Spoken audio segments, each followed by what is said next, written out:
रजनीगंधा प्रेजेंट्स बिहार किसका, powered by नोवा शुद्ध देसी घी। जब जब खाए दिल खुश हो जाए, सदियों का नोवा शुद्ध देसी घी, सपना स्वस्थ भारत का। I love घी घी घी घी घी। नमस्कार, बिहार तक देख रहे हैं आप और आपके साथ मैं हूं हर्षिता सिंह। ऋतु जायसवाल जो कि आरजेडी से अब बागी हो चली हैं, बीते दिनों फूट फूट कर तेजस्वी यादव, लालू प्रसाद यादव से गुहार लगा रही थी और ये कहती नजर आ रही थी कि वो परिहार के बिना नहीं रह सकती हैं, आरजेडी के बिना नहीं रह सकती हैं, लेकिन फिर भी उनकी गुहार नहीं सुनी गई और उनका टिकट जो है वो परिहार से काट दिया गया, उन्हें टिकट परिहार से नहीं दिया गया और वहां से आरजेडी ने स्मिता को अपना उम्मीदवार बनाया।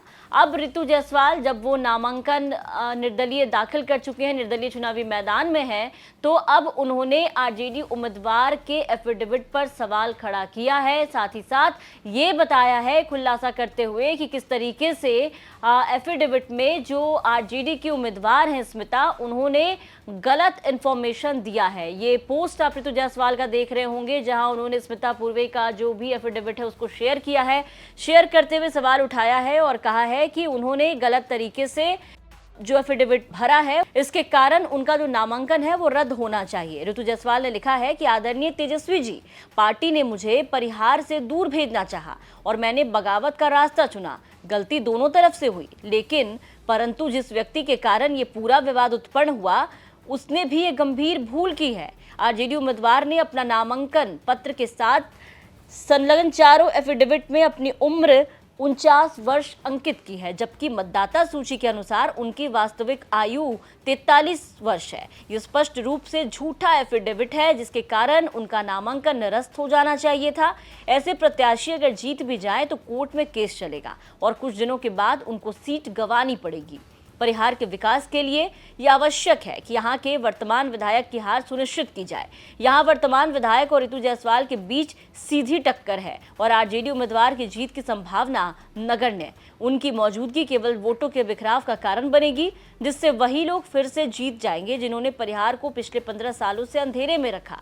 आज नाम वापसी का अंतिम दिन है। अगर आरजेडी उम्मीदवार अपना नाम वापस ले ले और मुझे महागठबंधन का समर्थित निर्दलीय उम्मीदवार घोषित किया जाए तो ये राजनीतिक रूप से समझदारी भरा निर्णय और परिहार की जनता के प्रति आपकी संवेदनशीलता का प्रमाण होगा। निर्णय आपको करना है, परिहार आपको आशा भरी नजरों से देख रहा है। सादर ऋतु जायसवाल, निर्दलीय प्रत्याशी, 25 परिहार विधानसभा क्षेत्र। इस पोस्ट के साथ ही ऋतु जायसवाल ने 2 तस्वीरें भी शेयर की है, जिसमें एक जो है स्मिता गुप्ता का जो एफिडेविट है वो है, जहां उनकी जो उम्र है वो 49 साल बताई जा रही है। दूसरी तस्वीर में वोटर लिस्ट जो है वो उसकी फोटो है और वहां पर उनकी उम्र जो है स्मिता गुप्ता की वो 43 साल बताई जा रही है। इसको लेकर के ऋतु जायसवाल ने सवाल उठाए हैं। बता दें कि स्मिता और ऋतु जायसवाल के बीच का जो विवाद है ये कोई नया नहीं है अब, लेकिन क्योंकि आरजेडी की तरफ से ऋतु जायसवाल को हटा करके इनको उम्मीदवार बनाया गया, तो ये जो लड़ाई है वो खुल करके सामने आ गई।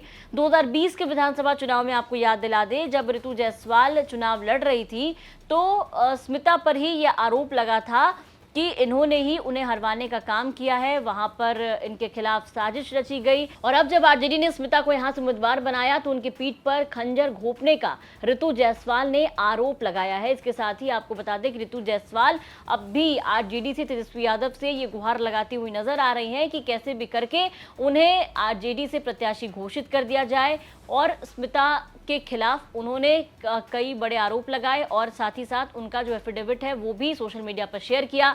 देखना होगा कि इस पूरे मामले पर आगे क्या कुछ होता है। क्या तेजस्वी यादव इनका नामांकन वापस करवाते हैं या फिर चीज़ें ऐसी ही चलती हैं, और अगर स्मिता चुनावी मैदान में उतरती हैं तो फिर जनता का कितना समर्थन इनको हासिल है। ऋतु जायसवाल के बारे में आपको बता दें कि ऋतु जायसवाल को परिहार से टिकट ना दे करके तेजस्वी यादव ने बेलसंड से टिकट ऑफर किया था, लेकिन ऋतु जायसवाल ने बेलसंड से टिकट का जो प्रस्ताव था वो ठुकरा दिया, क्योंकि उनका साफ साफ कहना था कि वो परिहार विधानसभा से ही चुनाव लड़ेंगी। वो मुखिया भी रह चुकी है, तो ऐसे में लोगों का जो जन समर्थन है वो उनके प्रति है और ये जन समर्थन जो है वो कहीं ना कहीं ऋतु जायसवाल के निर्दलीय नामांकन के दौरान देखने को भी मिला। जब ऋतु जायसवाल निर्दलीय नामांकन करने पहुंची थी तो जनता का अपार समर्थन उन्हें मिलता हुआ नजर आ रहा था। नॉमिनेशन में काफी समर्थक पहुंचे थे।